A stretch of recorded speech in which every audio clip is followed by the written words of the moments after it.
And I remember the day that I go into my CMO's office. And I'm like, I'm going to quit. This is it. I remember like the look on her face was like, oh, good luck. You'll never make it. I'm thinking to myself, I'll Google me. Girl, look at my Forbes article, the Essence reviews. Like, Google my multi-million-dollar company. Like, but the look on her face was my ammunition. Yep, I was going to say, a little fire under you. To go and figure it out.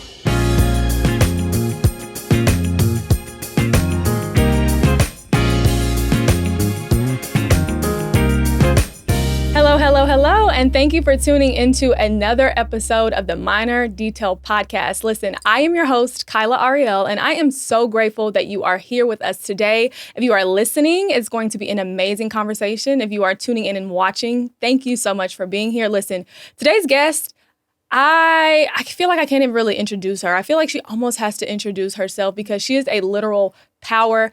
And I'm so grateful that she has decided to come and grace us with her presence here on the podcast. Y'all, today we have Marty McDonald.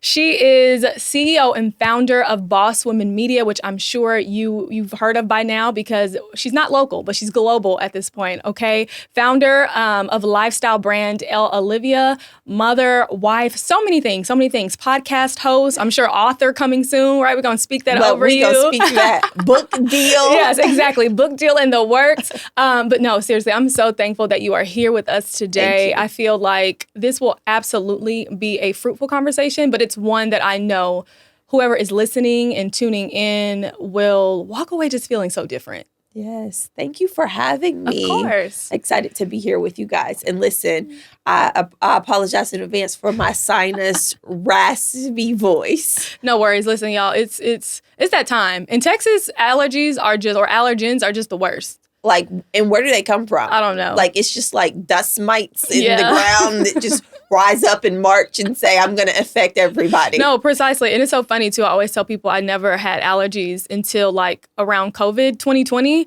So I don't know what happened in the air that year, but it's like as soon as I got them, they never went away. So. No, real talk. My husband will go outside and be like, let's just breathe. I'm like, don't breathe the air. Breathe inside the house. Right. Because if you breathe, then you're going to bring it in here. Now I'm going to be affected. Don't breathe this air. I don't know what's in it. That's so funny. Well, I'm excited to dive in. Yes. You are literally, when they say Jill of all trades, like you are the first person that comes to mind because you're not just doing things, but you're successful at the things that you're doing. And it's also no shade to people who are doing things. You know, we all have to get to that point. But I think what has inspired, encouraged, and empowered me personally so much about you is that, like everyone, you started from the bottom, so to speak, right? You really got it out of the mud. Like you had a vision. You really just brought it to life and have not stopped. I wish I could say that my roadmap has been easy in some ways. And in other ways, I don't wish I could say it because the lessons that I've learned are invaluable. And I'm just here to share with other people, to let them know, to make their journey a little bit easier. Yes, that's so good that you say that too, because when the Minor Detail first came to me, it was so funny. It was also very random. You know Courtney Brand, right? Yes. Okay, she had like one of those sort of like digital e-guides, so to speak. And I feel like I've told this story, but I always have to tell it because it is... Her ebook was the reason that the Minor Detail is here. And I was answering one of like the action questions or whatever, just about, you know, what inspires you and like who you want to speak to, your audience. And for me, I was coming out of undergrad and I felt like there was no blueprint, so to speak, for what that looks like, right? You do all the right things. You go to college, you get education, you have a major, and then you're supposed to get a job. But to me personally, I was like, I feel like I have passions outside of just your typical roadmap, right? Yeah. And that was one of the things that came to mind is like, there are so many minor little details that we really don't know about these journeys until we start them. However, there are people that have been able to do this thing. There are people who have been able to break glass ceilings, who have been able to get past barriers that can sort of lend their experience to other women. Yeah. And that's sort of how the Minor Detail was born. I love that. I absolutely love that. I didn't know that backstory. And I love Courtney. Yes, like, me too. Me too. We got to get her to Dallas or this team has to go to Houston. Something like that. Yes. Well, let's dive in. Let's talk because I want to start from the beginning. And by the way, I don't know if I said this, y'all, but Marty has been on the Minor Detail podcast before when we were just audio. So this is our first time in the same space. Yes. So be sure to go and catch that episode if you haven't listened, because she goes into way more detail about how she got her start, especially with Boss Women Media. But I do want to sort of touch on the beginning because I know you're from Tennessee. We were talking earlier, you went to school at the University of Tennessee, but you also sort of had like your own corporate experience before Boss Women Media that I know we talked about on that previous episode as well. Yes. So in 2016, I started Boss Women Media. In 2018, I decided to exit my corporate career. So you were doing them both for 2 years. For 2 years, yes. Both. It wasn't Boss Women Media. It was Boss Women Who Brunch. Okay. And so it was very much so a gathering community space, right? And you can never, I want to say this for somebody who's out there, don't despise small beginnings, because the small beginnings are the things that set you apart. And it really shows you where people are. And I'm going to pause on that and I'll bring it back in a second. But in 2018, I decided I'm going to exit my corporate career. I had been doing this for 10 plus years. I did all the right things, right? Based off the resume and the paper, it looked good. I could get into doors. I could get jobs, right? I went back to school and got my MBA, right? I was amongst the people and I was considered to be smart. And that's a compliment in corporate America, especially when you're in environments that don't look like you. Absolutely. When they tell you you're smart, you feel accepted and welcomed and affirmed. But then I remember my last corporate job, I got into an environment where everybody had went to like Wharton and like really top MBA B schools, business schools, right? And my light started to dim a lot. It dimmed because nobody in my environment looked like me. And so I decided I was going to make my exit. And here are the 3 reasons why. Number 1, nobody looked like me. And when I am a firm believer, when you do not see what you can be, it will often become a thing where you stop believing it's possible. And so for me specifically, I wanted to be a chief marketing officer. That was the North Star. The only reason that was my North Star was because I knew that I could have financial freedom doing that. Right? I didn't know no chief marketing officers. I just knew that this was the blueprint that the white man had put in front of me. And because this is what the blueprint of success looked like, that's what I should go do. Well, in not seeing it, it was my light started to become dim of even believing it. Number 2 is I felt a shame of imposter syndrome every single day. And it was because I didn't drink.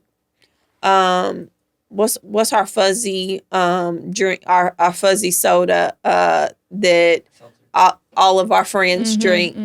I can't even think. Is it Topo Chico? Not Topo Chico. Oh, okay. It's in the floral can. Oh, LaCroix. LaCroix. I didn't drink LaCroix. All of my friends, all of my corporate girls drunk LaCroix in our department, right? And that wasn't my thing, right? Like it was just like little nuances that culturally were not relevant to me, right? Here is a girl who came from a very small town, right? My story was not supposed to be the girl who went to college, definitely didn't go to MBA, get an MBA, go to business school. This was not my trajectory. I came from a household that my mom received government assistance, and I just knew I always wanted more. But I didn't have a blueprint for what more was, but I was fighting every day to go get more, right? So culturally, I'm having out-of-body experiences in this workplace where it's only 2 Black people at, myself and the lady who works as our legal counsel. Right? Like, and so that was the other reason. And then the third reason was because I finally needed to go do something that would affirm me to bet on myself. I had been placing myself in environments that I needed somebody to affirm me. Yes. I needed to get out of this toxic environment. And listen, I'm not mad at anybody who is getting a bag in corporate America, right? But for me, I knew I needed to make an exit. I needed to believe in what I could do. And I needed to go walk in what God's purpose for me was, right? And there's a lot of tension that happens when you're trying to operate in what God wants for you that you have to maneuver and fight through. Yep. And I remember the day that I go into my CMO's office. I'm like, I'm going to quit. This is it. I remember like the look on her face was like, girl, good luck. You'll never make it. I'm thinking to myself, Google me. Girl, look at my Forbes article, the Essence reviews. Like, Google my multi-million-dollar company. Like, but it really, really was the scariest thing that I have ever done. Yeah. But her saying, and the look on her face was my ammunition. Yep. I was going to say, a little fire under you. To go and figure it out. And have there been moments and days and times where I've been in the corner shivering and crying and not knowing what to do? Absolutely. Mm-hmm. But you know what? I'll take that any day than being in an environment that I did not believe in myself in and that in return did not believe in me in. Yes. And I love that you highlighted those 3 reasons because I think on the surface, it can look like, it can almost look like you're not being grateful for what you have, or you are being sensitive or overly sensitive to the people around you. You know what I mean? And that you should just fit in and not think into it or read into it so much. But I think when you've had that experience, you understand that there is a level of compromising, like dimming your light is a level of compromising and sort of operating in a space that God never called you to be in, if that makes sense. And I love that you highlighted that because we look at it on the surface, again, it's one thing, when in actuality, to me, it really feels like, almost like your flesh and your spirit fighting against one another, if that makes sense. Because your spirit knows, like, I'm supposed to be doing something either different or very specific, or I'm on assignment for whatever, this thing is in this space. But it's like getting your mind to catch up with that. Yep. Because I feel like that's really where the flesh starts.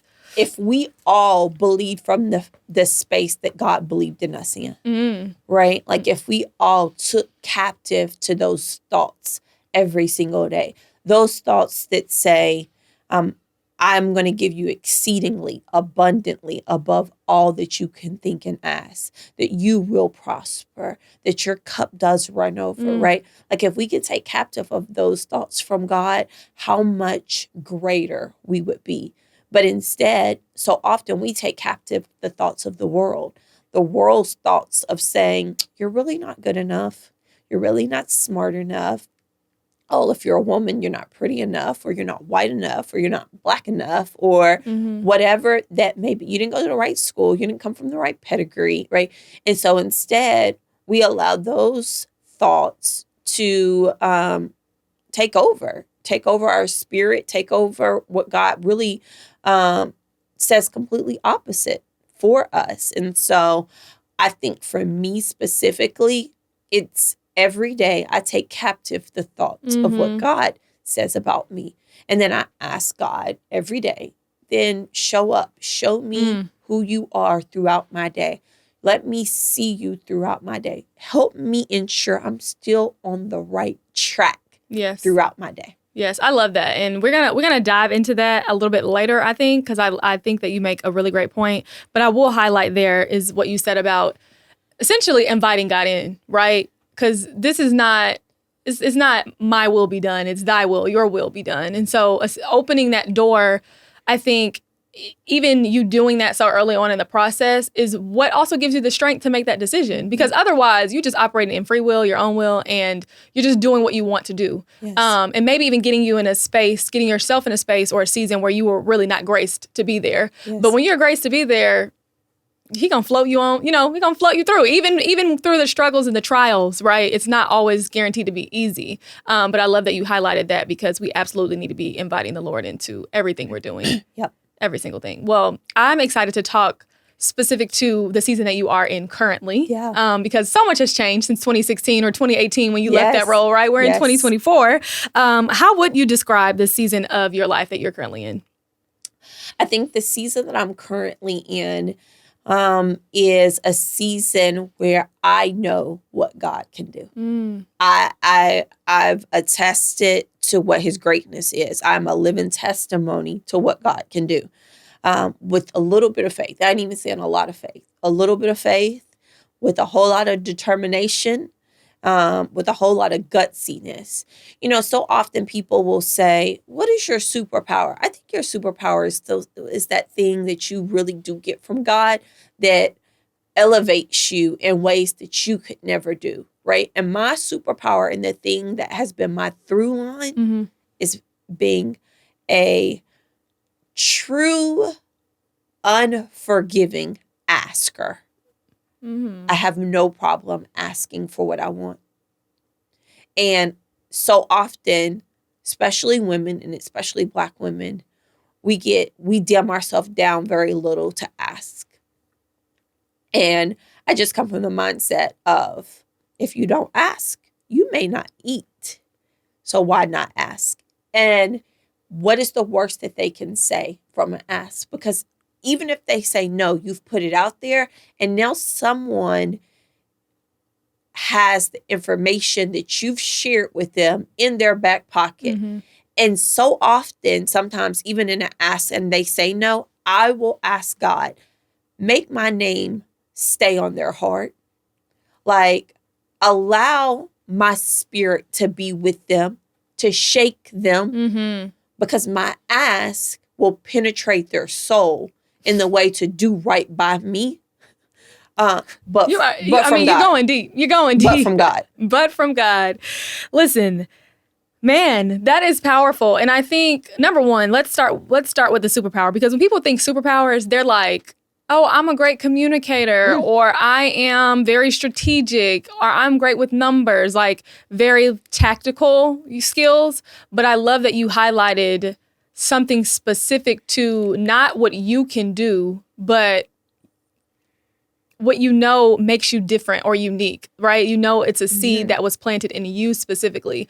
Because, like you said, being an asker might not seem like a good skill or a trait. Yeah. But at the end of the day, how do you think I'm closing these $100,000 deals? Or how do you think I'm gaining sponsorships or getting this event space? You know what I mean? Somebody has to do it. Somebody has to have the vision and the know-how and, like you said, the gutsiness. And I just love that you highlighted that, because, again, when we think superpowers, because that's a conversation that often starts when you are looking to either do something that you're passionate about or sort of step outside your comfort zone. Like, if I started a business, like, what would it be? What is my superpower? No, don't look at the surface. Really go deep. Right. And I think that you can only get to that point when you go deep. Even when I look back at some of my big ass pitches or emails or things that I'm like, that wasn't even that good. But I asked. And that's the difference. So often you want perfection to be the thing that makes the ask happen, but you can't allow perfect to be the enemy of good. And when I go back and look, like the other day, it was actually just yesterday, I was looking at a capability statement that I put together for Target. It's like, this is trash. I'm only a year in, right, of this business, but I'm like, man, this would look totally different today, right? So it had nothing also to do with what it looked like. It had everything to do with me asking. That is my mind blown. I really am. And I'm like, which way do I want to take this? Because I don't want to get too excited. But I totally agree with you. And I feel also that, because we're going to talk about Target as well, because you just dropped that as if it was some casual thing. You have business with Target? Listen, tell us about it. Talk about it. So I started Elle Olivia in 2021. Elle Olivia was created. Let me tell y'all this. Let me tell y'all how and who God is through this story. Okay. So Elle Olivia, is my daughter's first name. So in 2020, I get pregnant. In 2020, obviously, we know what was happening in the world and what an isolating time to be pregnant, right?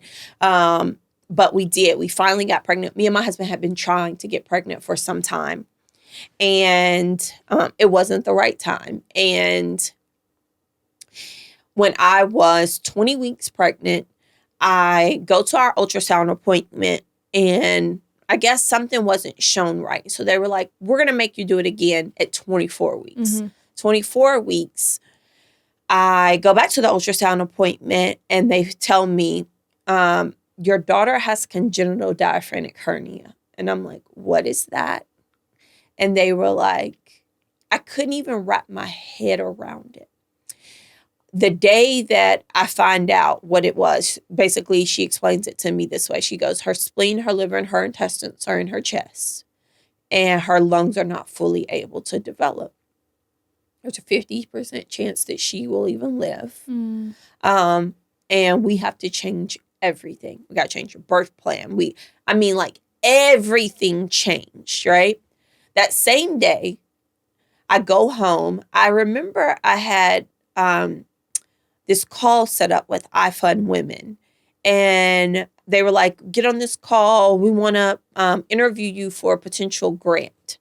And on the call, they were like, we're not interviewing you. We want to let you know you got the grant. It's $30,000. Fast forward, the day that Elle was born, we get out, we get our hospital bill on her surgery. It cost $30,000. Wow. And at the time, I couldn't see it. I couldn't see it. I was in the thick of it. I was so mad. I was so upset with God. I did not understand why this was happening. This is our first child. We've been trying to get pregnant. Why? But in hindsight, looking back at it, that's why I said my season that I'm currently in is I know what God can do. Because in that moment, he was already covering me. He had even provided the money to me that I didn't even know I was going to need. So we ended up having to have Elle. I was supposed to deliver at Baylor. We changed it. I had to deliver at Parkland.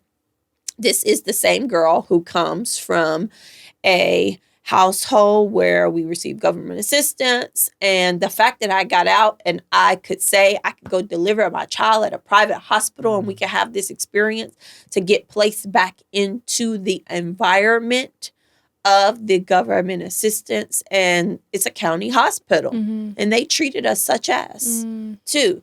It was an ego blow.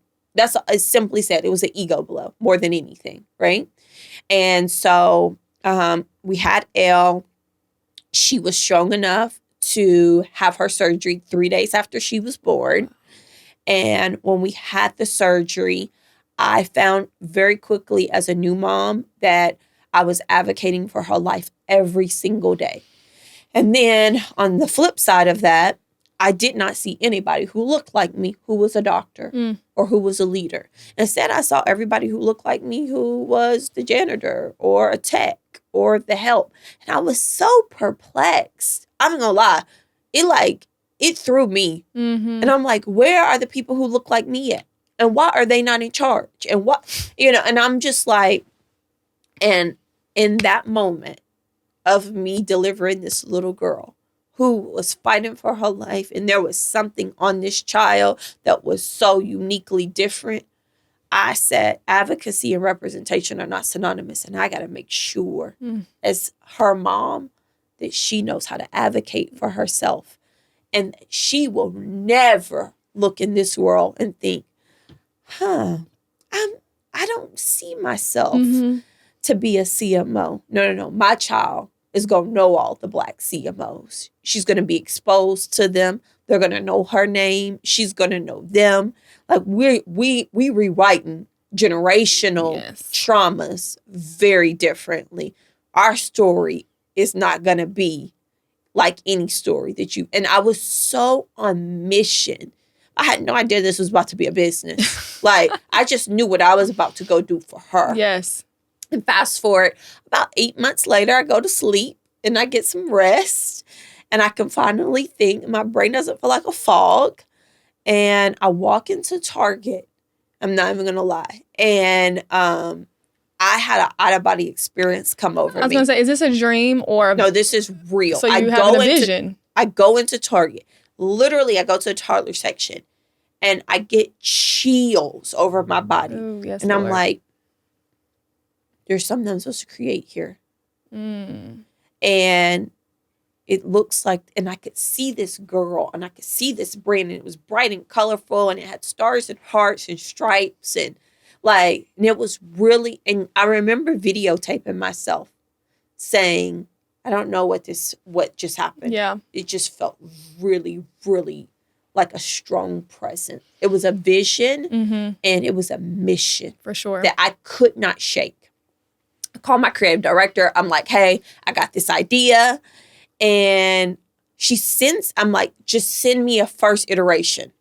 I just need to see what I'm saying, what my thoughts are. And she sends it, and I'm like, this is it. We made no changes. Wow. It was it spot on. Thank you, it was Jesus. This girl. She had these puffs. She had this bow. It was exactly how Elle would wear her hair. But the creative director, my creative director, hadn't seen Elle yet. So it was so crazy that she created this, it was so crazy. And so we got to pause just really quickly because you gave us a lot. And I just, number one, you are such a fighter, Marty. The first thing I heard was that you got an ultrasound. The doctors updated you about your daughter, having some sort of deficiencies or need for surgery. And the same day you were on a call. That's that blew my mind. I'm like, let's stop here. How you got on a call? Because I feel like we all go through difficult seasons. Absolutely. Yeah. But when you hear someone else's trial, you're like, oh no, for sure I would have been under the couch. Yeah. With ice cream or, you know what I mean? Because you're like, why not feel sorry for myself in that moment? Yeah. But again, when God graces you to do things and puts you in seasons that only He can get you through, you are going to move regardless. And I love that you're a fighter. I love that. And then to advocate for your daughter after being born at a hospital where you could have just went about your business because you got what you needed out of the situation and I'm going to just move on. But you didn't. So that's so selfless, and I just think that that's so special. And it's clear that throughout this entire journey that we've talked about so far, that it's not been about you. And I think that's just so beautiful. And I think, there couldn't be a more better conversation for us to be having. That's why I'm like, I got to pause you here, give you your flowers, because when you're in the thick of it, you don't see it. You're like, I'm just operating the best way I know how. I'm being as spirit-led as I can possibly be, but I'm still human. And I just think that's, even though you said you didn't see it in the moment, the 30,000, you were still operating the way that only God could help you operate in that moment. Yes, absolutely. And then you walked in Target, and that's when it starts making sense. Yeah. That's, I guess, and that's when it somewhat starts making sense, So we create the brand, essentially, right? And how long did it take you to do that? From when creative directors sent you the imagery to... It didn't take long. Okay. It didn't take long. I mean, maybe completely... we started that in September. We were in the marketplace by February. Again. Website launch, in market. We launched February 16th. When God puts you on assignment, there are things that only He can do. Only He can do. Wow. Only He can do. Wow. The other part that is really interesting about this whole story is, so the day that I find out that she has CDH, we took the pitch call from I Found Women. But then on the flip side, the day that she had the surgery, I took my first pitch call with Amazon. And Amazon has been our partner since 2021. Wow. And it was one of our largest deals ever. And I am just floored. And my husband, I'm sorry. my husband actually is the one who encouraged me to take the call because I wasn't going to take the call. I wasn't going to take the call. So I'm just going to reschedule it. He was like, no, just take it. It'll take your mind off of it. And then when I get on the call and I'm like, I just had a baby 3 days ago. And they're like, wait, what? I'm like, yeah. And they're like, wait, what? And I'm like, yeah, I just had a baby 3 days ago. And I really need to be on this phone call because I need to take my mind off of the fact that my child just had this surgery. Mm-hmm. And I'm like, that's how I know when you are in alignment. Because none of it makes sense. None of the story makes sense at all. And it's been position and opportunity and preparation that have met in an intersection for God to blow my mind. Seriously. So, but fast forward back, or rewind back to the Target thing. So that happened. I go to Target. I'm like, you know how hard it is to get into Target? Right. Everybody to get on the shelves of Target. Everybody wants to be in Target, right? And so I sent a cold pitch email. I find out who the merchandising buyer is. I sent her a cold pitch email. Then I started stalking her. Like I started in a friendly way. Mm-hmm. I found out her social media. So I'm like, let me go follow her on social media. Again, it's that top of mind thing, right? Maybe she'll see and recognize this brand is following me. I think I got an email from this brand, right? Mm-hmm. Like, she's following me on LinkedIn, It's like how I can continue to appear. I'll like her photos, right? I'll give her a heart on something. She put a comment, right? And we finally get a response back. It wasn't too long. All I remember, everything feels like a blur because in 2023, all I did for the year of 2023 was I had twins. Mm-hmm. I got a Target order ready. My first order was 70,000 pieces. Wow. And I had a summit. I was going to say. And so that was really, but the bulk of my year was Target. So we found out in November 2022 that they're potentially going to take us. Yes. And in January, I got the award of 2023. Yes, it's a go. We got to get ready. They're going to pick up the product in August. Wow. I had the twins in August. Wow. Yeah. Oh my goodness. So crazy. Oh my goodness. Crazy. So the 70,000 piece order with Target that you were awarded, that was August, right? Mm-hmm. How does that work? Is it like a number of stores? Mm-hmm. How many? We got it 400 stores. 400 stores. Okay, got you. And do they select which stores? Yes, they select. Okay. That is so interesting and amazing. I'm like, wow. Mm-hmm. And again, timing. You got into Target the same month that you had twin babies. Yeah. What, 2 years after, Elle? 2 years after. 2-ish years? Okay. Man. So, I mean, it has just been back to back to back. And the summit was September? The summit was September. Oh, my goodness gracious. Yeah. You are crazy. Listen, all of this was like things that had been signed before I even found out I was having twins. Yeah, that's true. And so I would have never put myself through this at all. You wouldn't have chosen it if you knew what it would look like. You would have never have chosen it. So, okay, I know that we have definitely covered a lot of ground, but I want to. I say that because I do want to go back to when you had mentioned earlier in our conversation about small beginnings. Yes, and you were like, I say that because we're going to come back to it. Let's take it back because now we're like. From outside looking in, right? I like to look at things externally. We're like, oh, this is favor. These are blessings, right? And whenever I feel like now where I'm in life, I see that, no, this is assignment because it's weighty, it's work, and somebody's got to get it done. And when God says you, it's you that's got to walk through it, right? And see it to the finish. And now I'm like, oh, absolutely, this is assignment. Because again, we don't look at our assignments from God and we're like, oh yeah, this is what I'm gonna choose to do this, right? Because we want to see the product, we want to see the end result. So let's take it back to the beginning before it looked like something. And talk to us about that. Yeah.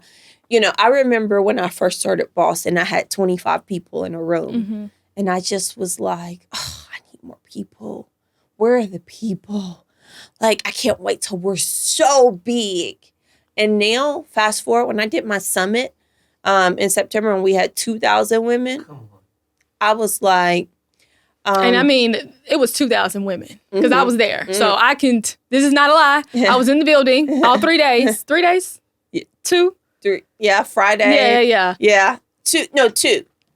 When? I think it was 3. No, it was 2. Okay. It was Saturday, Sunday. But it was 3 events. Yes, 3 events. Yes. That's what my mom was going. Okay, yes. Anywho, I was there, and you had to be there. I vlogged it. If y'all want to go, you're on YouTube, so go and look at my vlog. I think I say Boss Women Media Summit or something like that. And it was a great experience, but continue. Yes.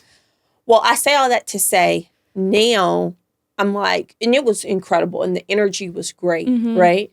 But now I'm going back to my small beginnings. I know desperately that women need community. Yep. And the room doesn't have to be 2,000 to make that happen. Absolutely. And instead, if I put the right women in the room together and it's 100 women, then I also know that that's me doing my part. So don't despise your small beginnings, because your small beginnings normally are the inkling of the track that you're really supposed to be on. Don't try to minimize it because you're comparing it to somebody else's. And that's what I was doing. I was minimizing it because the world said I needed 2,000. I mean, we've had a summit where we've had 25,000 women register. In 2020, we had 22,000 women register for our online summit. So numbers, we've gotten them. It's done. Box has been checked, right? But it's now, for me, it's how are we making impact? Absolutely. And how are we taking women to the next level? And how are we really resourcing them? How are we giving them the right tools? And are they a 6-figure business? How can I make them a 7-figure business? Because she has everything in her. If she's made 6, she can make 7. These are just numbers.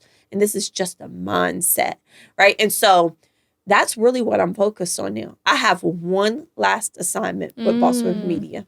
And I'm going to accomplish this piece of my pie. And then we're going to see what happens next. But my one last assignment is I'm going to connect 100,000 women together by 2025. You heard it here first. It's going to happen. It's going to happen across the U.S. But I'm not going to do it in a way that it's been seen before. Wow. I have a vision. I have a strategy of how we're going to attack this thing. But women are truly going to be connected together because the world is attacking Black people right now. And the thing that we need to be able to be armored for this attack is to be networked together. And I'm going to do that. Wow. I love when y'all drop the minor detail exclusives because Channing came on here a few months ago, and she talked about opening her sneaker store. Yes. And now you're talking about but connecting 100,000 women, which I think is absolutely beautiful. But it's going to happen. Like without a doubt. And I'm like, I need to be there. So we'll talk. Yes. How can I help? That's how I feel. You know what I mean? Yes. But that aside, I just think that, because one of the things I was thinking about earlier when you were talking too was like, how do you know personally when it is time to pivot to a new assignment, or when it is time to walk away from something or put something down or walk into something? And it's so funny that you brought that up, because it's something I did want to talk to you about is, what does that feel like to you? What does that clarity look like to you? Because you did transition into a lot in a very small amount of time. Yeah. So now that we're kind of coming out of the fog a little bit, you're able to come up for air. You're like, I know I'm getting a grip on things. Yeah. How did you get that sort of internal confirmation that this is my last assignment with Boss Women Media? It was the small voice of God. Yes. It is my North Star. Can I explain it? No. Do I know how you do it? You spend time studying His Word. Amen. And if you spend time studying His Word, then you will hear His voice. Oof. And so I was transparently in a conversation about Boss and my next phase for Boss. And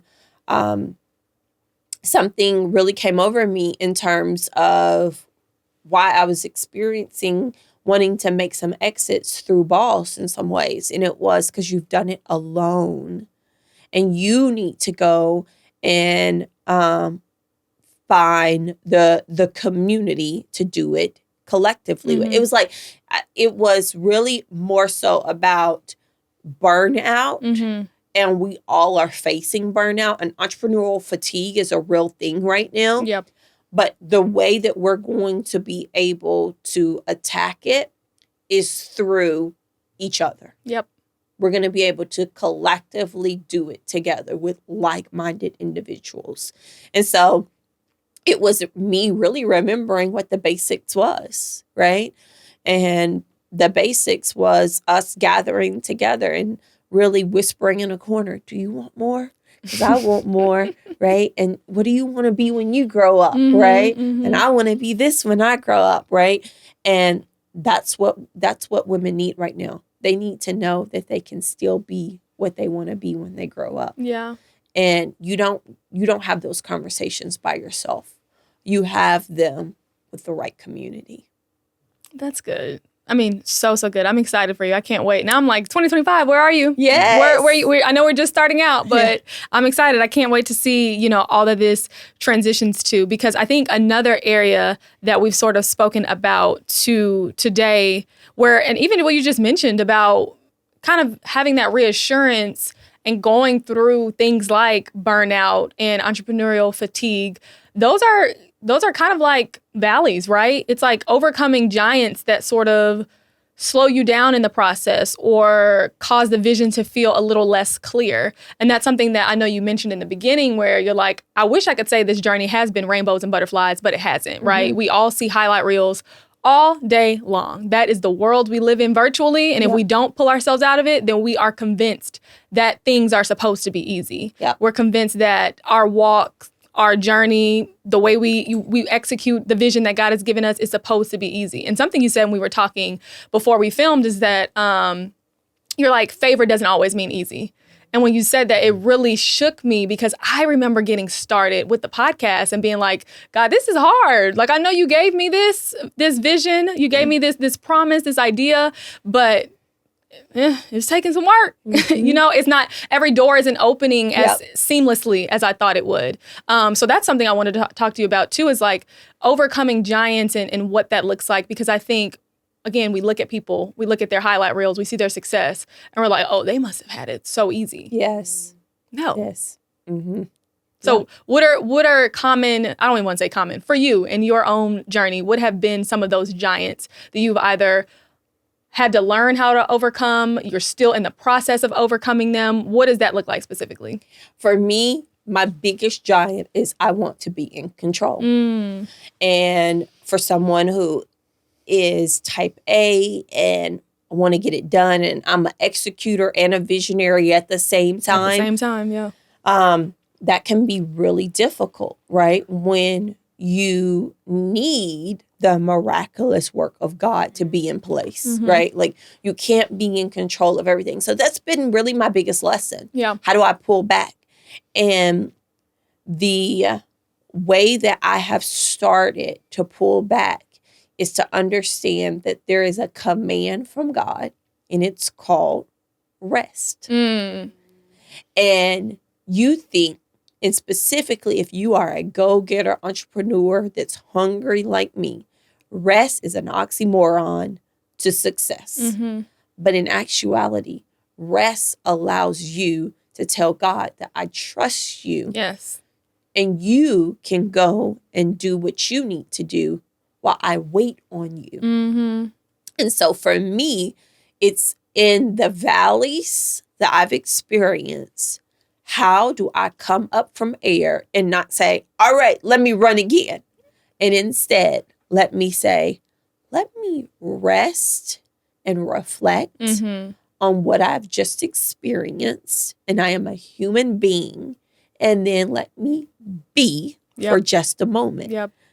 And in the moments when I have rested is when God has, that's why I said I can't explain it. It's when God's blown my mind and I've done nothing. Yeah. Right? Like, I've done nothing. But actually I did. And that was, I took control of what his command was instead of taking control of what I wanted to do. And his command is rest. Yeah, I love that you mentioned that too, because earlier when you were talking about the vision and target, the encounter, because that's what it is, right? You had given yourself the opportunity after 8 months to come up for air. When you said that, I said, oh, she rested. Her mind was free. So the Lord could speak, because if you're not taking a moment to just be present. When he speaks, you will not hear that. Exactly. You will not hear it. And I think that rest is, because that's something coming into 2024, I know wholeheartedly the Lord pointed out and said, this, you circle it, because learn how to practice it. And I think there's revelation in rest. Yes. So much of it. 1,000%. If your mind is busy and you are operating in self, in your own strength, in your own power, it's not going to come. No. I mean, it's like any story in the Bible that you look at that you're like, that ain't real. Like that didn't happen, right? David defeating this giant. No, there was a rest and a trust that had to happen, right? Esther moving a whole generation and saving these people. There was a rest and a trust that had to happen. And so I think that when I think about it from that perspective, it allows me really permission to do it. Mm-hmm. That's good. It's so funny too. I was reading the story of David and Goliath the other day. I think I was doing a devotional. But yes, David says in that story that he's conquered a bear, a lion, or whatever when he was shepherding. But when he says like he has the power to overcome Goliath, not in his own power, he said, the Lord has given me the strength. Yep. And so to know that and to be able to make that connection, I think is so powerful. And I 100% relate with you with being an executor, a go-getter. It's just a learning curve, but you're like, oh, I get it. Like resting is me in my heart saying I trust you, not in my mind. Yes. And that's what I think the Lord truly wants, is in our heart to be committed to the thing. 1,000%. Man, that's so good. That's a cheat code, y'all. I know in these days, we want to go, go, go. We want to be at every function, be at every event, like be seen sometimes. But in all actuality, I was just telling Key earlier, like, I'm about to start practicing the Sabbath. Like, I feel that so strongly. Maybe not a whole 24 hours, but just time to be still. Yeah. Because you just never know what the Lord is trying to download. Or either you just resting, not even looking for anything in it. Right. Just and that's okay. Yeah. And that's okay. For sure. To be off the grid. To be off the grid. Yeah. Absolutely. Something else that stands out for me, at least, when I talk to other women about overcoming giants and wanting to start the thing that they're passionate about, oftentimes it's a confidence thing. And many times it's a confidence thing because there are a lot of drawbacks, like lack of finances or lack of other resources, lack of knowledge, just constraints around not really knowing what direction to take. And then there are all these barriers that sort of affect your confidence in it. Drawing from your own experiences, how would you encourage others to overcome these barriers and still take action? Yeah.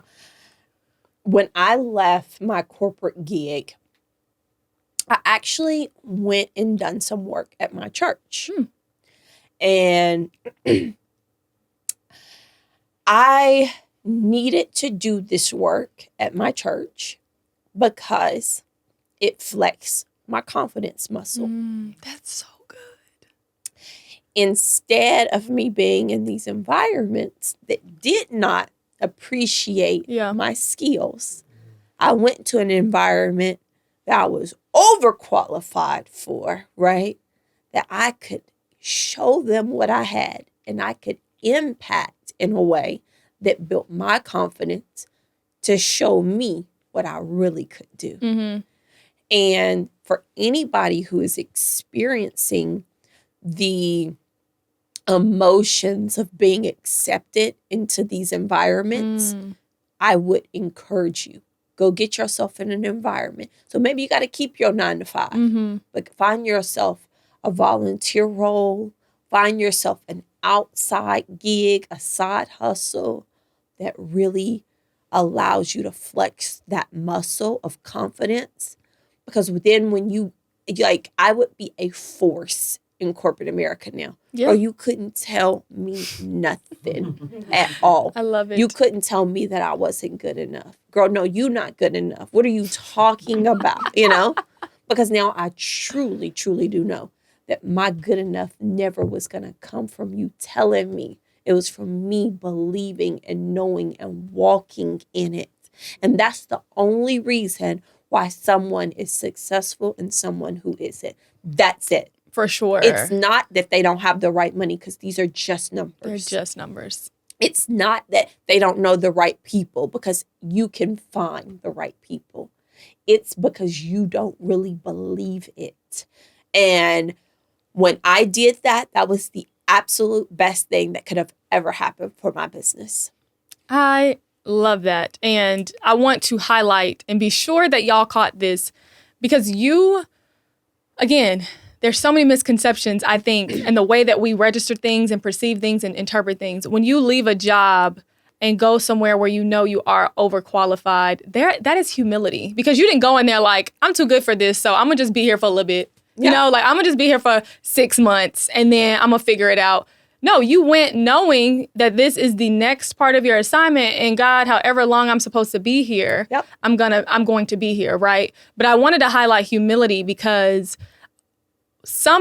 you can know your purpose but not be full of yourself. Yes. You know what I mean? Knowing that you are anointed for more, so to speak, does not equate to being arrogant. Being cocky. Like, they're not synonymous in that way. And the reason that I want to point that out is because you can know that you aren't supposed to be somewhere, but still be waiting on God to show you where exactly that next point is. And I think that there's just so much humility in going somewhere where, you know, maybe I'm not making the same, or maybe my title is going to change. You know, maybe it will look in the natural, right? Like, I have been demoted, but this environment that I'm currently in is not set up to grow me into the person that I know God is calling me to be. And I think that that's so beautiful. And also, we got to stop falling for the deception of the enemy that God is hiding something from us. Yes. Because Genesis has just been in my mind, because that's what the fall is about. Right? Like, getting Eve to eat from the fruit, or eat from the tree, knowledge of good and evil. It wasn't because, like, she was enticed because the idea is that God is holding something back from you. Right. That's what the serpent was trying to convince her of. And a lot of times we fall for that trick every day, all the time. You know, why has it happened to me yet? Why has it taken so long? Right. All the things. But it's like, girl, you're on the path that you're supposed to be on for today. Same thing. If I had started Boss Women Media in 2018 and I had a summit like I had last year, I was not prepared for it. Was not. But instead, God put me on the pathway, and I met the people that I needed to meet on the pathway, and I got the resources I needed on the pathway for the moment that I needed them. Well, there you have it. Marty McDonald, everyone. I'm like, I wish we had some listener questions or something, because I want to keep going. But, you know, this has seriously been amazing. Yes. So beautiful. We definitely went off script, but it was the most perfect, like, serendipitous way that we could possibly do that. Because I think we needed to hear that. I know I did, but I think this audience needed to hear the journey and all of its uncertainty. Because we are so used to, and we honestly sound alike, right? But I think as a people, we are so used to unequivocally just knowing what our journey looks like, undoubtedly knowing how it's going to unfold, what the fruits of that will look like. And a lot of times when you are walking next to Jesus, you are not going to know. You're not going to know. And I want to say this real quick, because in not knowing, also do not place yourself paralyzed in continued growth, right? Because of the pain that you've experienced. Break that down for us. From not knowing. So when it was 20 weeks and I needed to get the twins checked to see if they were going to have the same thing as Elle, there was a trauma that was on me, right? And there was hurt and pain, and there was also a lot of grief that was on me. And as I'm sitting there waiting on this ultrasound to give me these results, I heard God say to me, that's not the twin story. Ooh. It ain't supposed to be the twin story. The twins got a different story. You're supposed to go through that. Because if I didn't take you through that, Elle Olivia would never be here. So when you are thinking about the pain, of the journey. Don't be afraid to keep going, because that doesn't mean you're going to experience it over again. Yeah. And so for me in that moment, that's how I knew that this Elle Olivia thing, it was so unique. It's so different. And I actually still don't know exactly what it's gonna unfold to. But what I do know is I'm not creating an apparel company. Exactly. No, that's not what this is, sis. It's way bigger than that, right? I'm showing Black little girls and brown little girls that they can be anything. And if I get to them at 2, and I'm changing the trajectory of the way they see themselves when they're 29, and they experience the uncertainty of corporate America, right? And so, but all of that had to happen that way to ensure that I knew what it felt like to be unseen. Yeah. And to know what it also felt like to showcase and be on mission to showcase big possibility. You just don't stop. You're like a never-ending fountain of wisdom. Thank you. Thank you. Thank you. Before we go, I have to ask you, because this is the Minor Detail podcast, right? What is the minor detail that you want to leave listeners with today? Yeah, I think that really that last point. Yeah.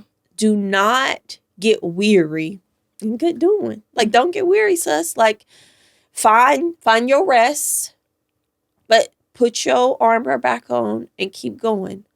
Don't let your wounds be the thing to hold you captive. Like, find your strength and get back up. Because on the other side, I promise you, it's whatever it is, it's going to blow your mind. I receive it. Yeah. I do. So good. Well, before you leave us, please let the listeners know, the viewers know where they can find you. We want to stalk you. We want to support you. Yes. Do all the things. We want to show up in 2025 because she needs 100,000 women. Yes. So, I need them starting now. Yeah, exactly. For my goal of 2025. But you guys can follow me on Instagram. My Instagram is Marty T. McDonald. You can also follow me at Boss Women Media. And then you got a little mama, you got a little niece. Make sure you follow Shop Elle Olivia. Yes. And there we have it. Listen, thank you so much yet again for being here. For those of you tuning in, we love you. We appreciate you. We will see you on the next episode of the Minor Detail Podcast. Bye. Yay.